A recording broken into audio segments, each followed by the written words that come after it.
Hello and welcome to Wally Bois. And in this video we're going to fix the cable on this drill. Because there I was trying to drill a hole in the wall, getting part way through, and it just stops. And I tug on the cable a bit more and it starts again. A bit more of a wiggle and it goes again or comes off. And it's a bit of a problem. And what's caused that is either tugging on the cable, because like in this case it's too flipping short. Yes, about what, metre and a half long, it's ridiculously short. Or you've been, well, grabbing your drill and doing this. Yeah. Bad idea. That it is. Yeah, don't do that. Don't coil your cables around your tools, even if they've made provision for it. Because what happens is every time you do that, every turn, you force a turn inside the cable, on the cable. So you put them under stress and strain. And they sit like that for ages, and, well, they get a bit of a memory. Now, then you take it off again, like so. And effectively, you then have a twist in your cable. Really, if you're going to do this, well, you've got to wrap it around your tool. You've got to unwind it off your tool.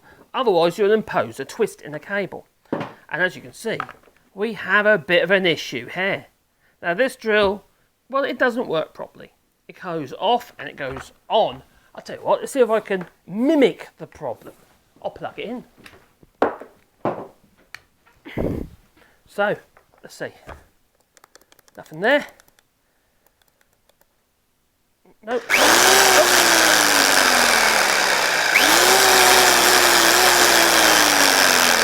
Off, on, off, on. So let's unplug it, and I'm going to show you how we can fix that. Now, don't worry, you don't need a new cable, not generally, and don't forget to unplug it before you start working on your, corded power tools, because you'll get an electric shock, and you obviously don't want that. Now, as you can see here, we have this, well, a bit of fatigue there. Now, the actual break in the cable, I can see, with my very own eyes, is actually about there. You can see the stress in that cable just there. Now, if I pull that, and I keep pulling that, you'll see it's stretching. Yeah, it's disappearing. It's going to disappear. There you go. Oh, it's broke. Because the cable, the copper of the cable was snapped, or got fatigue inside the insulation. So what we need to do is we need to, well, reinstall this cable. And yes, we are going to lose a little bit more length. So don't tell the missus. Now, not that kind of length, saucy. But let's do it. Anyway, I haven't had this apart yet, so I don't know what I'm up against. But I can see a series of screws inside of the handle. It's quite common that, they're fixed together in that way. If you've got a tool where it's, well, fixed together permanently, you might have a bit of a problem. You might be able to force it apart. But on the whole, it could be a problem. So I've got this magnetic dish here to put the screws in, so I don't lose them. As you can see, they stick in the metal magnetic dish. So I'll take the side cover off for the handle, and it should expose all the gubbins inside. No, that's not one, that's one there. Hopefully we don't lose any screws, because that just won't do. Won't be very helpful.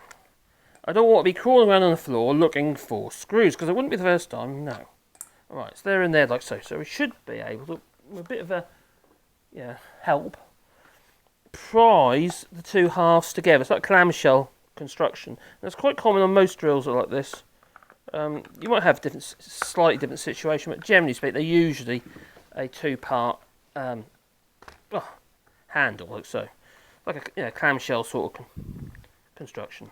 And this one goes into this weird bit here, which is like a anti-vibration thing, which doesn't really do much. Is there another screw in it? No, I don't know if there is. No, just that rubber goes over there like a condom. Alright, there you go. That is our cover.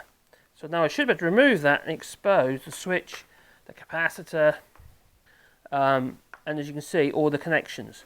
Now, a word of advice. If you've got a mobile phone, which if you're watching this video, the likelihood is that you have, grab your camera on your phone. Hopefully one day it'll load up, because it's taken a bit of time, because it hasn't been on for a while.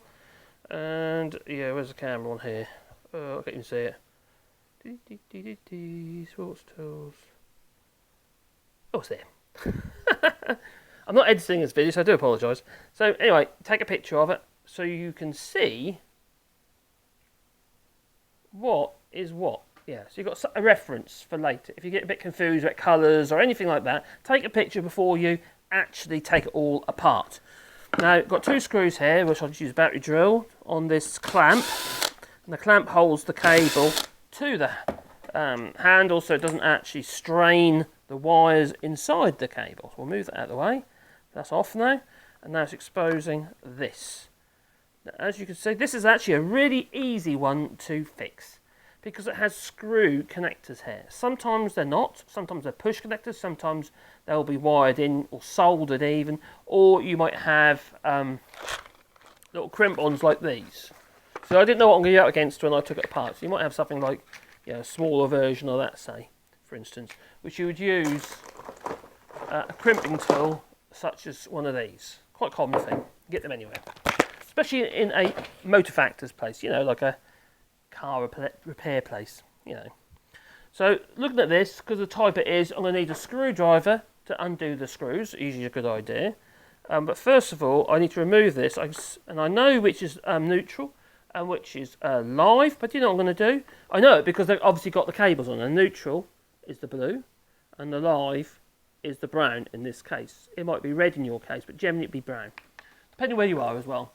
It's a good idea to grab a little bit of tape or even a marker pen or something like that, so you can actually mark. There we go, a marker pen like that one, or if you've got one of these types of pens, one of these, yeah, they're quite good because you can mark these in white on the plastic itself. So I know that that is live, so I'm going to mark that as a L, and that one down there is neutral. So I'm going to mark that with an N for neutral on the side of there, like so. You can use a bit of tape if you like. Bit of masking tape's quite good. Just cut a little bit off and write on a bit of pencil and stick it on. That way you just know. But also, take a picture. It could save a lot of heartache later. Oh my God, where's that wire go?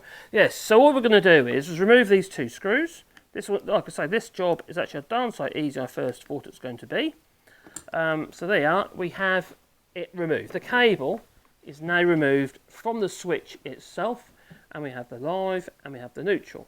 And if you look at this cable, you'll see on the ends there is, well, these little crimp-ons. You can buy them if you want to use them. Well, I don't need to, because I'm going to be using my soldering iron. So what we'll do is we'll solder, let's get that off there, the ends of this cable here. So we'll grab some cutters such as these ones. I'll cut the cable.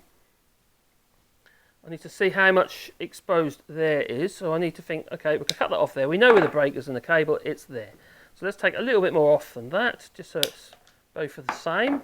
And now I can see there's actual metal in there. So I've cut into the metal so I know I'm past where the break was. It'd be very frustrating to put it all back together and you kind of, well, go on the wrong side of the break in the cable. That would be rather unfortunate.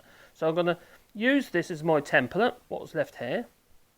And what we're going to do is we're going to mark that here on the outer. So I put a little mark on here, just enough so I can see it. And I'm going to use a Stanley knife. Don't go too deep with this. All you're trying to do is scar the outside of the insulation like so. And when you bend it backwards and forwards, the insulation will break. Yeah, just like that. You don't want to end up damaging the actual wires itself, because that would be silly. Yes. Right. So there we have our 2 connections like so. Now if you look on this one is shorter than the other. The neutral is shorter.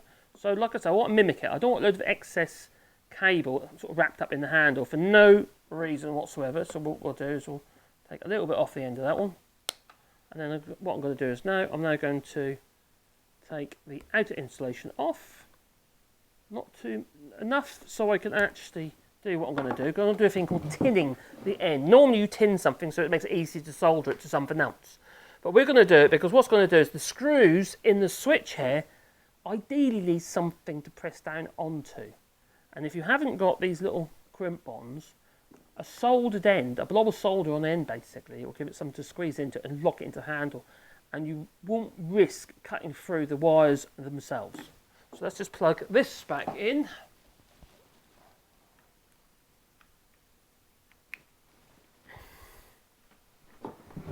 And if you want to support us, whatever, you do that via, well, you click like and subscribe. That will obviously help the channel. But you can buy us a coffee if you want.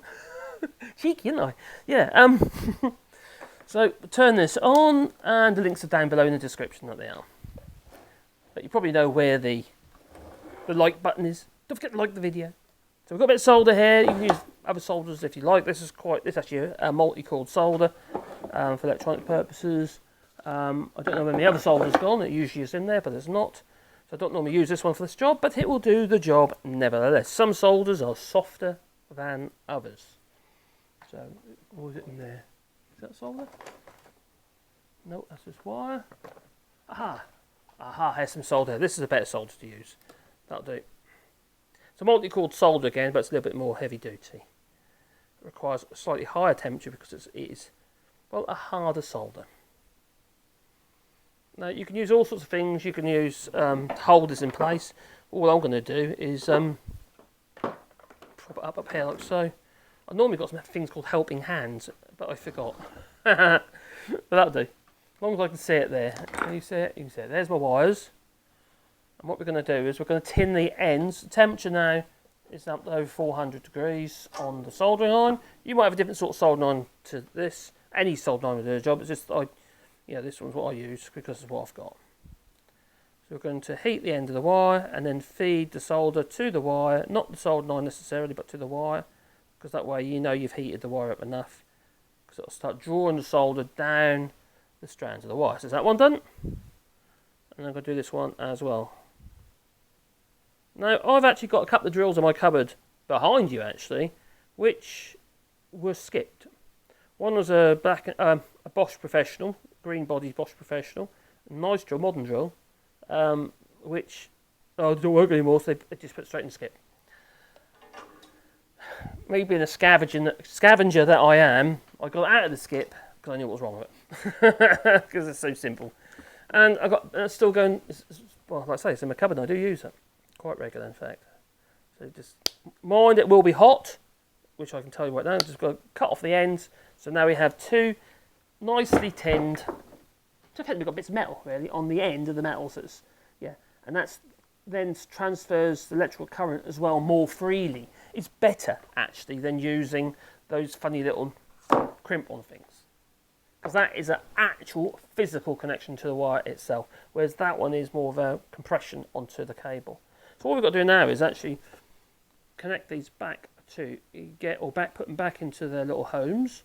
And because I've marked which one's which, as you see, one's shorter than the other. You can see why, because the shape here. So we'll place the neutral in first, into there like so. Loosen the screw a little bit more. Now, did you see the mistake I just made? This is something I do again and again and again. And I feel really silly when I do it. Especially when I do it on the camera. I just tell you what also silly is where I put the other bit of cable. Oh, there it is. We need this. So that's the first thing we've got to do. We've got to thread the right way round, it is. I'm going to make right on mess here, aren't I? So you've got to thread it the right way round, but also just down there like so. The rest of it is the clamp will have you goes over the top, so that's not a problem. So now we can reattach or make the connections. I'm going to loosen the screws a little bit more because they just create a bit more space, and then push that into there like so. I don't want to see any exposed metalwork, as in the soldered wire. Don't want to see it exposed. That's a sign you've done something wrong. It's got to be flush. The installation ideally should be flush and butt straight up. It doesn't make a huge difference, but you know, I just don't like it. I want it to be neat. Tighten that as best you can. Don't over tighten it, because effectively what you're going to do is push the screw through the cable. We want to make sure that the screw's into the cable enough to clamp the screw, not to cut it. You want to cut the screw, cut the cable, because that'd be silly. Oh, there goes my light. Oh, it looks better now. I'll leave it like that. So yeah, there you go. So that is like so. Like I said, I'm not editing this video, so you have to have me in the dark. Okay, so now what we've got is our switch for the drill. It's a good idea at this stage to get the airline out and give it a bit of a blowout, to be honest. but I'm not going to do it because I haven't got it out.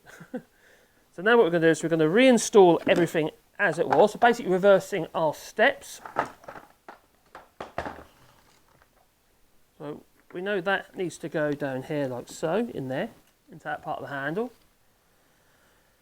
We know that the where the switch goes, because obviously it has a place to go.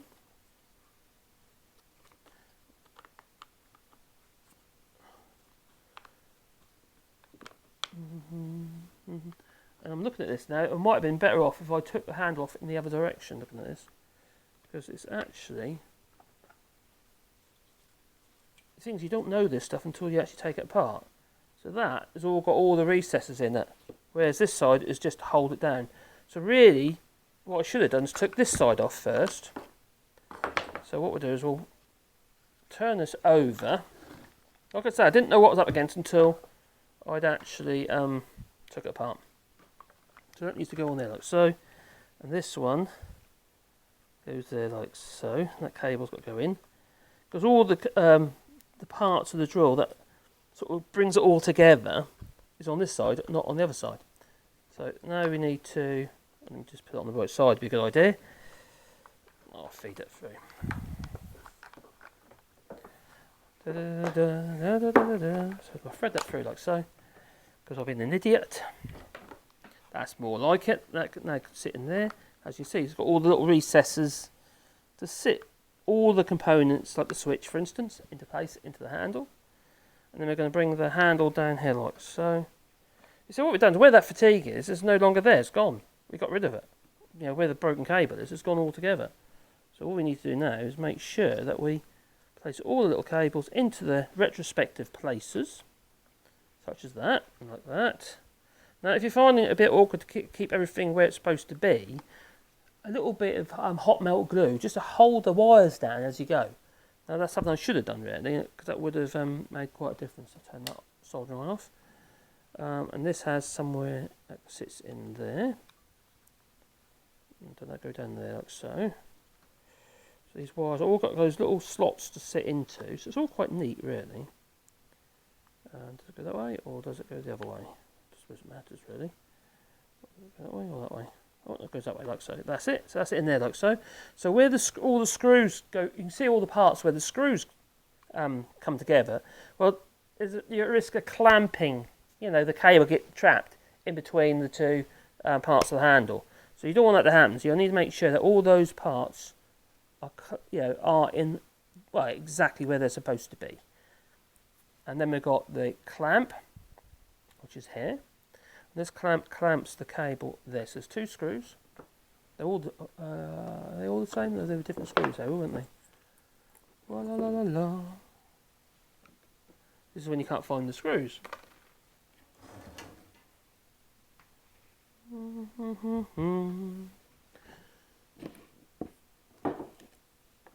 Well, they're the same screws. They might be the same screws actually. There's 1, 2, 3, 4, 5, 6, 7. 1, 2, 3, 4, 5, 6. 2, 3, 4, 5, 6. Oh, so they are going to be the same screws. 1, 2, 3, 4, 5, 6. So they are the same screws, but that can't be too long. Oh, there's one here. Yep, that is. They are all there. So they are the same screws. So we'll plonk that back in there to clamp the cable at the old magnetic dish.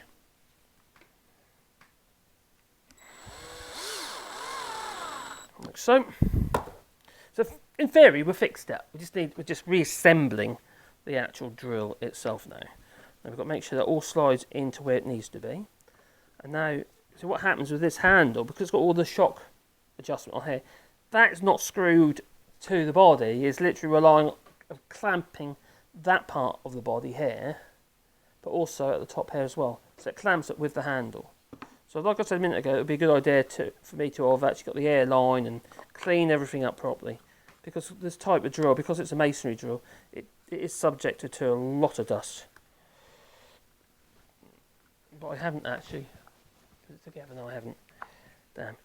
Alright, so it's a bit fiddly because we've got this condom arrangement here. go. That's looking better. Okay. I do know to make things awkward. So pick it like so, and then that can go into there. Oh, ow! It's pinched my finger. And that one go onto there like so. And this is all going to have to be. This will have to come. Yeah. Oh, it is nearly there. Nearly does it. Yeah, that's it. It's all together there. I haven't done the condom yet.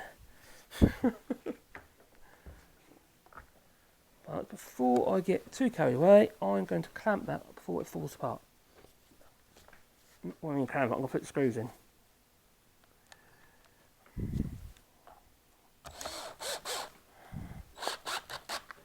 Be careful if you're using a battery drill that you don't over tighten those screws, because all that happen is, well, you ruin it.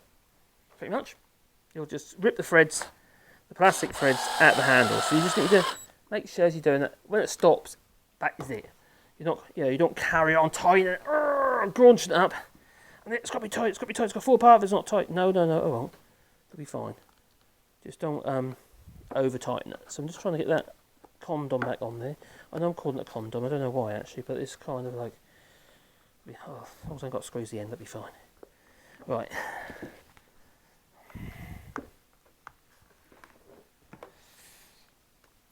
Hoping that you can see what's going on. So that one's on there. That's it. That's got to go into there. That's right. And then there's this one on this side, which that's it. Goes over that. So yeah, I'm happy with that. Let's whack the rest of the screws in, and then we'll test it. But like I said, please don't wind the cable around your tools. You'll put a twist in the cable and you'll cause this damage. It's the most common cause. And I'll tell you one of the culprits for that sort of thing are people who use irons. If you're doing the ironing, I know no one irons these days, but if you are doing any ironing, just let the cable dangle or loosely coil it, and then remember to obviously let it hang out, as in, so you don't allow the cable to get any memory. Because with that cloth covered cable that you have on irons, that stuff is terrible for twisting inside. You get like knots inside the outer. Yeah, so that should be it. And there's one up here as well. I think I've already done that one. That one's fine. It's not even. So just tiny, just enough to make sure it's biting. I'm not trying to raunch it down or anything silly like that. So the exciting bit. Okay, let's see what happens.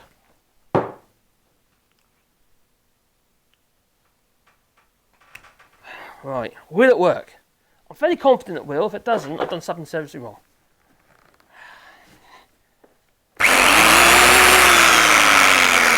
I'm going to give the wiggle test.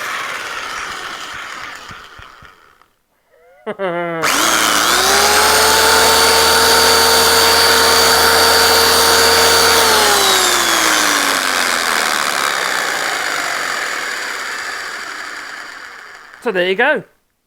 That is how I would repair the cable on my electric, well, drill in this case. This is an SDS masonry drill. I think it's about 6 kilo impact.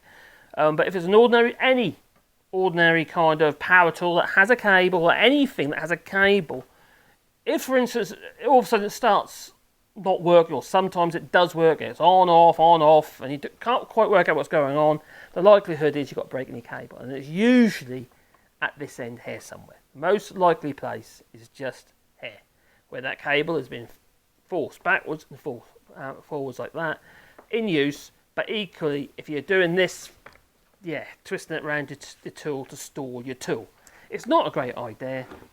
I don't recommend that you do it, so don't do it, because it's daft.